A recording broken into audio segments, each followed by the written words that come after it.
হচ্ছে বাবা? এই তো আজকে তো ভাবছি পালং শাকের একটা রেসিপি করা হবে, সেই জন্যেই চলে এলাম ছাদ বাগানে। আমাদের আমাদের ছাদ বাগানটা কত সুন্দর! আমরা শুধু আজকে পালং শাকের তোলা এবং পালং শাক দিয়ে রেসিপি বানানো, এটাই আমরা আজকে দেখাতে চলেছি। তাই আমি শুরু করে দিয়েছি। এগুলো কিন্তু মাছের ক্যারেটে লাগানো জৈব সার দিয়ে, কোনো রকম কীটনাশক ছাড়াই এটা আমরা তৈরি করেছি। এই বেডগুলো খুবই সুন্দর। পুরো শীতটা আমরা খুব ভালোভাবে পালং শাক খেয়েছি, বাজার থেকে একটু কেনার প্রয়োজন পড়েনি আমাদের।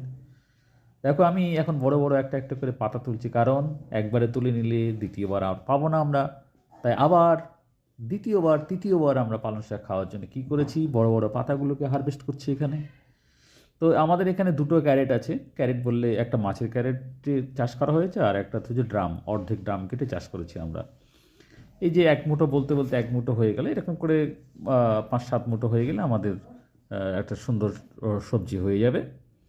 তো দেখুন, এই একদম কীটনাশক ছাড়া এবং রাসায়নিক সার ছাড়া কত সুন্দর ফ্রেশ পালং শাক চাষ করা যায়, আপনারা দেখুন, দেখলেই বুঝতে পারবেন।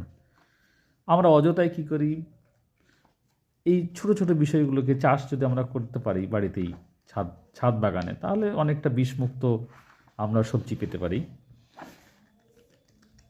একদম ফ্রেশ, দেখুন দুটো ক্যারেটই একদম ফ্রেশ করে রাখা আছে।